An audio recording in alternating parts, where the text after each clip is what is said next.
और यहाँ की जो जमात है मजलिस इत्तेहादुल मुस्लिमीन, उनका सदर बैरिस्टर असदुद्दीन ओवैसी सिर्फ एक लफ्ज को पकड़कर फैनाटिक फैनाटिक फैनाटिक कहता है। हाँ, फेनेटिक है। अब फेनेटिक के माने क्या है? पागल किस्म के लोग हैं, फेनेटिक है। यहां के पूरे नामपल्ली के बसने वाले मुसलमान फेनेटिक है। अरे भाई साहब, आपको इलेक्शन लड़ना है, आप हार गए, चार मर्तबा हार गए, तो हम यहां का नामपल्ली का मुसलमान फेनेटिक है? अरे फेनेटिक की स्पेलिंग तू बोल नहीं सकता, एफ के क्या ना बोलेगा तू? फिरोज खान ने कहा कि मुसलमान फैनाटिक है। असदुद्दीन साहब, आप मुसलमान कौम को गुमराह कर रहे हैं। क्या आपको नहीं मालूम फैनाटिक का मतलब? आप मुसलमानों को क्या बोल रहे हैं? फैनाटिक मतलब पागल। ये कौन सी डिक्शनरी में है? ये मेरे को बताइए वो डिक्शनरी जिसमें फैनाटिक का मतलब पागल है। आप मासूम शरीफ मुसलमानों को गुमराह कर रहे हैं। वो में से कुछ ऐसे लोग हैं जो मुसलमानों के दिलों को तकलीफ़ पहुंचाने का काम कर रहे हैं। उनके ज़बानों से कुछ ऐसे अल्फाज निकल रहे हैं जहां पर मुसलमानों के दिल को तकलीफ़ हो रही है। तो ऐसा ही हल्का है जो नामपल्ली, और नामपल्ली हल्के से एक उम्मीदवार है जो मुसलमानों को एक ऐसी सोच बता रहा है जो, याद रखिए, मुसलमान गुमराह होने वाला नहीं है। मुसलमान को अच्छी तरह से पता चल गया कि आप का कोई मैनिफेस्टो ही नहीं है। अब क्या सूरत लेकर आ रहे हैं और वोटिंग की अपील कर रहे हैं जबकि आपके पास मैनिफेस्टो नहीं है। मेरे को बता दें, एमआईएम का मैनिफेस्टो कुछ है क्या? बताइए मेरे को।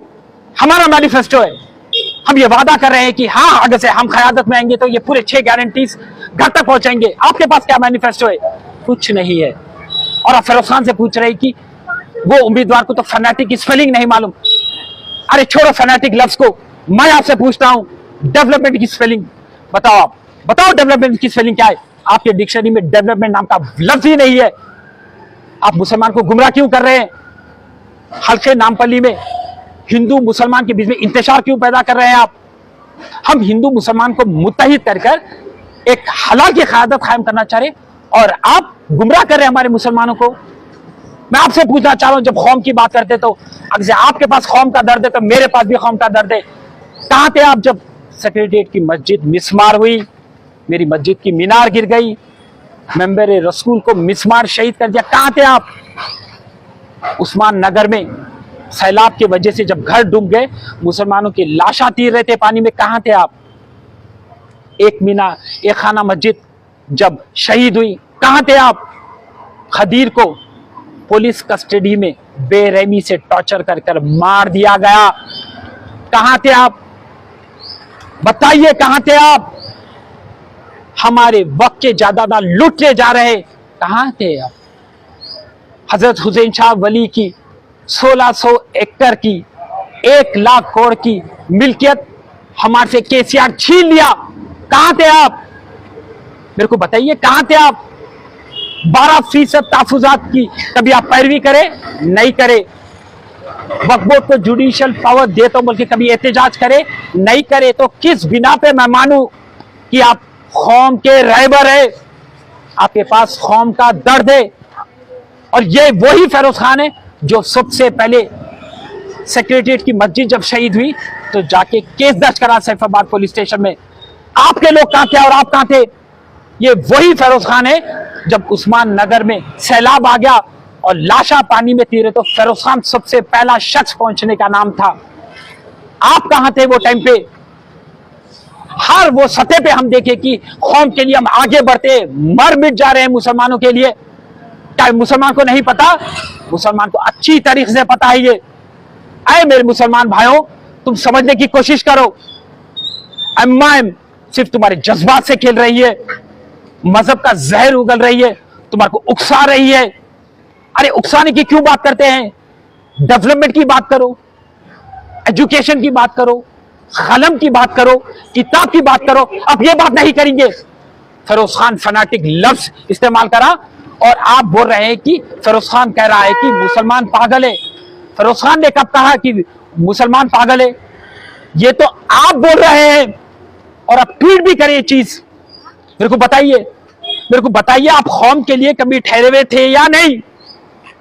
पूरे हिंदुस्तान में आपको बीजेपी का एजेंट क्यों बोल रहे हैं? चलो मैं बोलता हूं, फिरोज खान बोलता हूं, मैं तो आपके मुखालिफिन हूं, मैं आपका मुखालिफ जमात का हूं, फिर पूरे लोग क्यों बोल रहे हैं?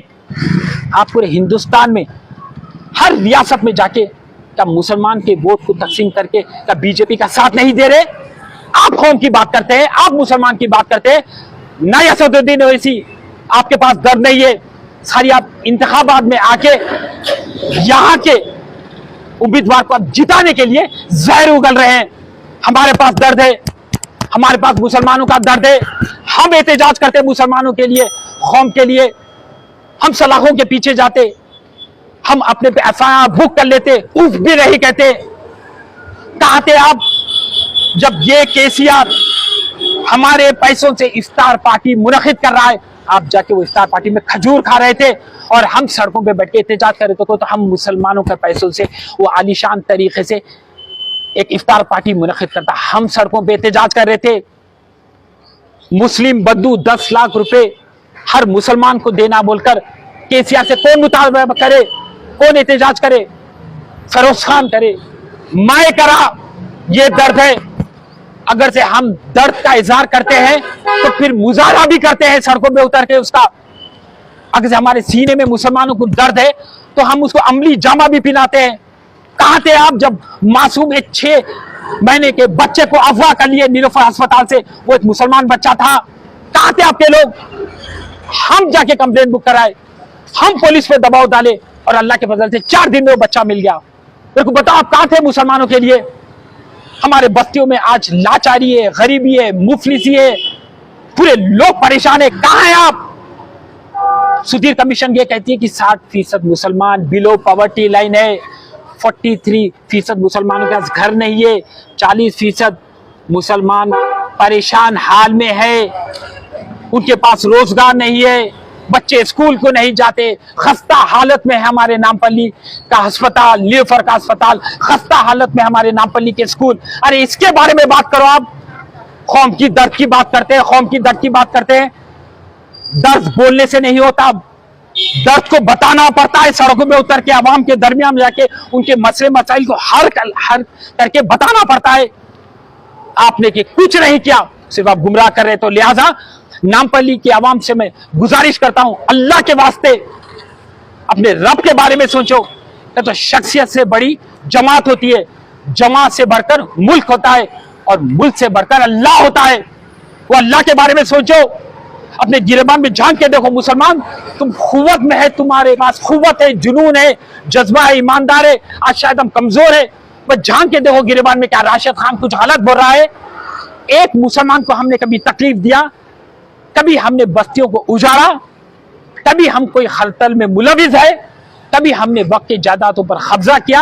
कभी हमने मुसलमानों पर एफआईआर रजिस्टर कराया? एक बता दो, अल्लाह की कसम, मैं सियासत छोड़ दूंगा। मैं एक शख्स आगे से आगे बढ़ के बता लिया कि हाँ राशिद भाई, हाँ फिरोज खान, तुम हमने हमको अजियत दिया, तुम्हारी वजह से एफआईआर दर्ज हो गए, तुम्हारे वजह से हमारे घर निस्तो नाबूद हो गए, हम बेरोजगार हो गए। एक को बताओ रे मेरे भाई, हम पदयात्रा कर रहे हैं और हम पदयात्रा कांग्रेस के तरक्याती काम के बुनियाद पर कर रहे हैं।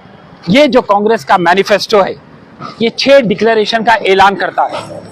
पहला डिक्लेरेशन, धन लक्ष्मी 2500 एक खातून को, 500 रुपये गैस सिलेंडर, और हर खातून आरटीसी बस में पूरे रियासत तेलंगाना में मुफ्त में सफर कर सकती है।